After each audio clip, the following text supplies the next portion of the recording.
Estados Unidos divulgou o documento da Estratégia de Segurança Nacional do governo Donald Trump e finalmente, né?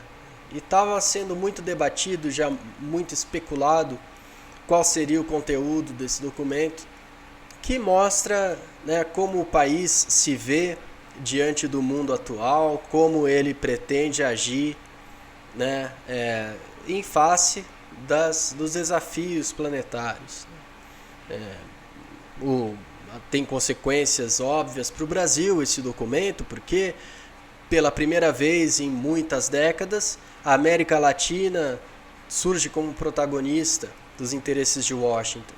Isso acontece por muitos motivos, entre eles uma realidade bastante óbvia de três potências militares e econômicas, que são os Estados Unidos, a China e a Rússia, e a falta de vontade dos Estados Unidos de largar o osso, né, em relação a países como o Brasil, como, né, já mencionei, Argentina, Chile, Venezuela. Né. É, a gente tem uma relação histórica com os Estados Unidos desde a doutrina Monroe, que foi uma série de princípios, né, logo depois da nossa independência, da independência do Brasil, para tentar isolar a América das forças coloniais. E isso tinha a ver com a estratégia de expansão dos Estados Unidos, tinha a ver com algo conhecido como Manifest Destiny, né, o Destino Manifesto, que foi algo que surgiu dentro do ideário americano já muito cedo, depois da formação do país, de que existiria uma espécie de vocação espiritual do país Estados Unidos para que ele expandisse as suas fronteiras e conquistasse talvez a totalidade das Américas.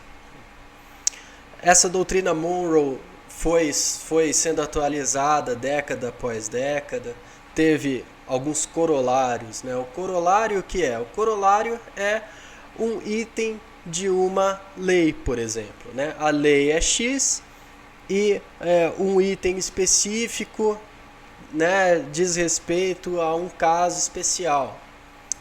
E um dos corolários mais famosos foi do Roosevelt, né, que realmente atualizou a doutrina Monroe em relação a até mais, eu diria, militarmente, violentamente. Né. Agora, textualmente, né, aparece a ideia de uma doutrina Trump. Né, desculpa, de um corolário Trump da doutrina Monroe. Né. O corolário Trump teria a ver com uma ideia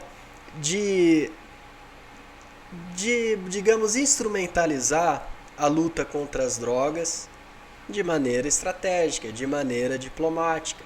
Então, esses países, por exemplo, a Venezuela, são acusados pelos Estados Unidos de fornecerem drogas para os Estados Unidos e serem responsáveis por uma espécie de dissolução, de influência nefasta sobre os Estados Unidos, e com isso o país teria a possibilidade de invadir militarmente esses produtores. Né? Então é uma retórica nova para, digamos, legalizar, né, em termos diplomáticos, uma possibilidade de guerra. Isso, obviamente, tem, né, consequências muito ruins para a segurança de países como o Brasil, Argentina e a própria Venezuela. A Venezuela é a que está na linha de frente e provavelmente já vai ser atacada militarmente em breve.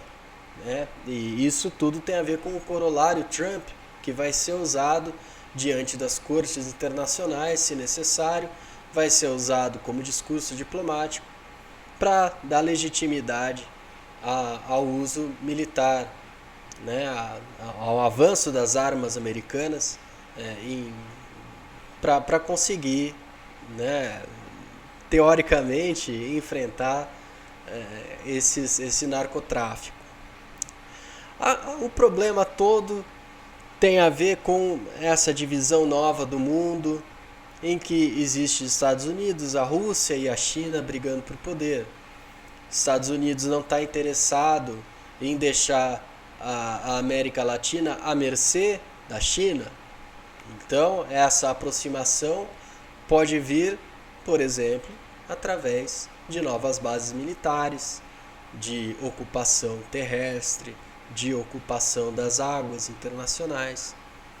E eu acho que é algo que é muito relevante e consegue fazer a gente ver ainda com mais clareza os problemas da estratégia americana, dessa administração.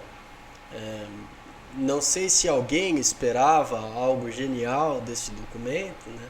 Mas ele vai, né, ao encontro de tudo que a gente tem visto já nos Estados Unidos e de um político, um presidente que tem se mostrado um warmonger, né, um belicoso, alguém que está interessado em multiplicar a sua presença militar no resto do mundo, algo que ele tinha prometido que não faria. Então é mais uma das 1000 promessas do Donald Trump que cai por terra. Ele que estava até, né, dando a entender que poderia receber o Prêmio Nobel da Paz, né? Com esse documento fica ainda mais difícil para ele conseguir colar essa ideia de Donald Trump pacifista. Na minha opinião, é mais um prego nesse caixão, né? E eu já disse isso várias vezes, reafirmo. Ano que vem, provavelmente, ele vai renunciar. Essas coisas que ele tem feito são muito problemáticas, trazem problemas de ordem internacional, mas também, principalmente, dentro do partido dele, em que ele tem enfrentado muita oposição. A base dele tem se desmantelado dentro dos Estados Unidos e a realidade bate a porta. Então vamos ver o que se apresenta ano que vem pra gente, mas eu já começaria a apostar que a gente não vai ver o Donald Trump no Natal do ano que vem na presidência.